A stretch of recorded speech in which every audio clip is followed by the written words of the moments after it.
Hi guys, welcome back to my channel. Ako si Mar. Tara samahan niyo po ako kung saan ako nagpapamedical para ma-reemploy ako sa agency ko. Isa nga po pala akong seafarer, seaman, or ika nga ng iba, seaman loloko daw. Pero di po totoo yun. Kasabihan lang ng iba na nagpasa-pasa na lang from generation to generation. Buhay seaman. Minsan masaya kung pauwi na, pero minsan nakakalungkot din pagpalis na. Mahirap sa kalooban na iiwanan na naman namin ang aming pamilya. Pero blessing sa amin ma-reemploy muli para matuloy na buuin namin ang aming mga pangarap namin ng aming pamilya. Ingat sa mga kabaro ko na palis dyan.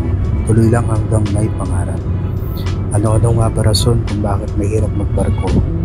Kung iyakin ka sa dami ng oras sa trabaho o bitin ka sa day off, well, hindi ka pwede magtrabaho sa barko. Simula nang sumampa ng barko, naburo na yung salitang day off at holiday. Opo, tama yung narinig nyo. 11 hours to 13 hours a day, kung minsan inaabot yung trabaho sa isang buong linggo for 8 to 10 months on board. Yung trabaho na pang malakasan, kakain ka sa walang oras, at kung pihikan ka sa pagkain, malamang mauubos pera mo kakabili ng cup noodles dito. Minsan kakain ng patago at nakatayo. Nakachoki ng Pasko at bagong taon kasama yung mga taong dito mo lang nakilala para ma-celebrate yung mga ganitong okasyon. Pag hindi mo ini-enjoy ang sarili mo, malamang tatalon ka na lang sa barko. Di nauubos ang trabaho hanggang di mo natatapos ang kontrata. Kaya huwag nyo sanang husgahan ang mga taong nagpo-post ng inuman sa crew mess dahil yun lang minsan ang gamot nila sa pangungulila sa pagkawalay sa pamilya.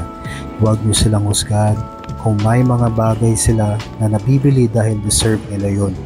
Yung mga ngiti sa bawat litrato sa mga natadaan ng port ay simbolo ng pagiging matatag kahit mahirap ang trabaho. Salute sa lahat ng marino na gumagawa ng paraan para makaraos sa buhay. Sa mga aspiring seafarers dyan at sa mga nag-a-apply pa lang, huwag kayong susuko. Mga idol, makakasampa ka rin balang araw. Enjoyin mo lang ang proseso sa inyong tagumpay. Keep praying. Important pray. It is all about your faith in God. Nothing is impossible if you pray and seek for His guidance. So keep on praying. Maging matyaga sa paghihintay. Trust in God's timing. It's better to wait a while and have things fall into places than to rush and have things fall apart in time.